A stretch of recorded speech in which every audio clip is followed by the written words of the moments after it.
এতদিন পর রিয়া আবার আমার কাছে ফিরে আসছে, কিন্তু এবারও আমি আমার ভালোবাসাগুলো রিয়াকে বলতে পারবো কিনা আমি জানি না। আরে আয়ান না, গাদা ওখানে দাঁড়িয়ে আছিস কেন? এদিকে আয়। ওয়ালাইকুম আসসালাম। দেখছো তোমার পোলা কি করে আসছে? দেখছো এতদিন পরে তোর চাচা বিদেশ থেকে আইলো, তোর চাচি আসলো, তোর বই আসলো, আর তুই এটা কি করে আসলি?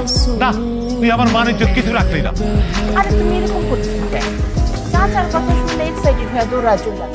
স্যাটারডে হাফ প্যান্ট পরে চলে আসছি। ভাইজান কুল কুল। আরে এই যুগের ছেলে, কোনো সমস্যা নেই, সুন্দর লাগছে দেখতে। চলে তো দিকে চলে। তখন আমি কি করব? কিন্তু আজকে মনে হচ্ছে যে আমাকে কথাগুলো না বললে আমি দমবন্ধ মারা যাবো। তাহলে দম বন্ধ হয়ে মারা যাওয়ার আগে কথাগুলো বলে ফেল। বেশ কয়েকটা দিন ধরে পুরো বাড়িটা কত আনন্দ, সবাই কত হাসি খুশি, সবার মধ্যে কত ফুর্তি, পুরো বাড়িটা উল্লাসে মেতে আছে। একটা জিনিস খেয়াল করছি, হাসি খুশি একটা মানুষ, একটা ছেলে মুখে কোনো হাসি, একটাবার জানার চেষ্টা করছিস কেন ছেলেটার মুখে হাসি নেই? কেন ছেলেটার মুখে হাসি নেই? কারণ ছেলেটা তোকে ভালোবাসে বলার জন্য আমি এতদিন ধরে সাহস পাচ্ছিলাম। আজকে মনে হলো যে তুই চলেই যাচ্ছিস। মনটা হালকা হয়েছে। ভাইয়া, আমরা চাইলে কি এখন কিছু করা সম্ভব? আয়ান,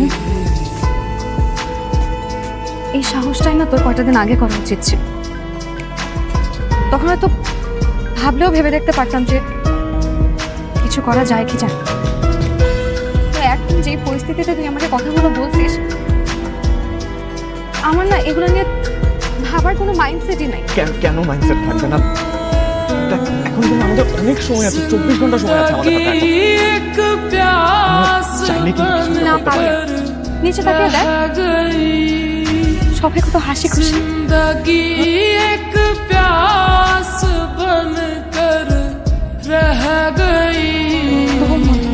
গাওয়ার যে আমি এদের হাসি মুখ নিস্তব্ধ করতে পারি।